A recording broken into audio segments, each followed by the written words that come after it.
So, what if I told you there's a hormone for adventure? It comes from this tiny gland in your neck, the thyroid, that most of us just think of, for metabolism. But what if a signal from that gland could physically remodel your brain to make you seek out new experiences? Let's dive in. We usually think of our body's engine, our metabolism, and our mindset as two totally separate things, right? But what if they're not separate at all? What if they're deeply physically connected? Could a hormone that literally revs you up also quite literally rewire your brain for exploration? Okay, so here's the puzzle that really got scientists curious. For a long time, doctors have known that thyroid disorders can have a huge impact on our mental state. Too little hormone and it often looks like depression. Too much and it can present like mania, this state of high energy, risk-taking, and exploration. But that connection was always kind of a mystery. Was it just a side effect of having more or less energy, or was something much deeper going on in the brain? To get to the bottom of this, researchers set up a really straightforward experiment. They took healthy mice and gave them injections of T3. That's the active form of thyroid hormone. The idea was pretty simple. Let's just see what happens if we push a totally normal system into a hyperthyroid state, and then watch very, very closely. And they got their first huge clue almost right away. I mean, as you'd expect, the mice's metabolism totally sped up. They moved more, they ate more, they burned more energy. But something else was happening that wasn't just about energy. Their actual behavior changed. They got bolder. They became much more willing to venture into places they'd normally avoid. And this slide just shows that change perfectly. What we're looking at is a classic light-dark box test. So on the left, you've got the control mouse. See how that heat map is all packed into the dark, safe area? I mean, mice are prey animals, right? They hate bright, open spaces. But now, look at the mouse on the right, the one given T3. It's exploring everywhere. It's spending a ton of time out in that exposed, scary, bright area. And listen, this wasn't some small effect. The mice treated with T3 spent a full 65% more time exploring that risky, exposed area. That is not a fluke. That's a profound, measurable shift in their fundamental decision-making about risk. Okay, so we have this major behavioral change, but that's just the what. The much bigger, more interesting question is why. And to answer that, the researchers had to go deeper. They had to move from just watching the mice to analyzing the actual machinery of their brains, specifically in the frontal cortex, a region that's absolutely crucial for decision-making. And what they found, using some really cool techniques to look at individual cells, was that T3 was acting like a master switch.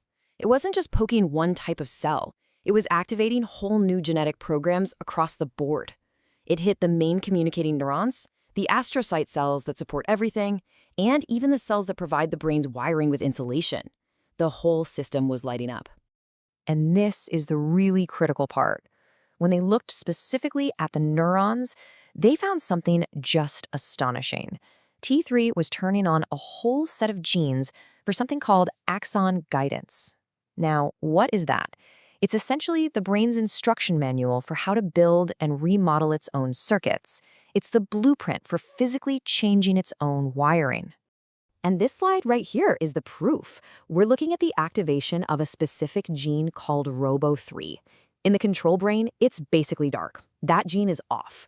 But in the T3 treated brain, look at that. It is lit up all over the place. And what's so wild about this is that ROBO3 is a gene that's normally used when the brain is first being built during development. To see it switched back on like this in a fully adult brain, that's a really big deal. So this process, axon-guidance, this is what allows our brain to be plastic. It's how our neurons figure out how to navigate through the brain to forge new pathways or strengthen old ones. It's literally how we learn and adapt. And this quote just captures the core discovery perfectly. The hormone wasn't just turning up the volume on the circuits that were already there. No, it was giving the adult brain the forgotten tools from its youth to physically rebuild and reconfigure itself. But a good scientist is always a skeptic, right? So they had to ask, could there be another explanation? Maybe all this brain activity was just an indirect effect of the mouse's high-energy state. To really prove their case, the researchers had to show that T3 was acting directly on the neurons themselves. They needed a smoking gun. So they designed this absolutely beautiful experiment. Think of the hormone receptor inside a neuron as a lock, and the T3 hormone as the key. What they did was they used a virus to go in and install a jammed lock in some of the neurons. This broken receptor could still attach to the DNA where it was supposed to, but the T3 key couldn't turn it. Then they gave the mice T3 just like before and asked a really simple question. Do the neurons with the jammed lock still turn on that rewiring program?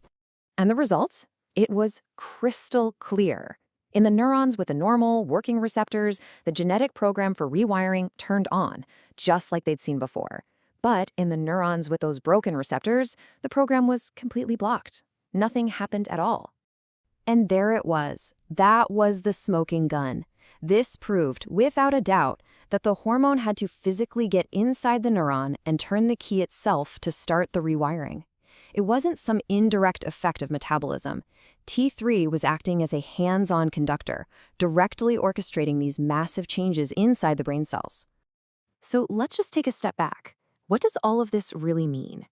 We've just seen that a hormone, produced in a gland in your neck, can travel all the way up to your brain, get inside your neurons, and tell them to start physically remodeling their own connections. So let's zoom out and think about what the implications are for us. So what are the big takeaways here? Well, first, it's this idea that your adult brain is not fixed. It's not static. It is constantly being shaped by signals from all over your body. Second, your physical state and your mental state aren't just related, they are biologically wired together. The amount of energy your body has can literally influence your brain's structure and your willingness to take risks. And finally, this gives us a powerful physical mechanism for why thyroid problems can so dramatically affect our mood. It's not all in your head, it's actually in your wiring. And that just leaves us with this one final fascinating thought. If thyroid hormone can do all this, it really makes you wonder, what other signals from our bodies, from our gut, our immune system, even our muscles, are also acting as these master coordinators, quietly shaping our thoughts, our decisions, and our very personalities from the inside out?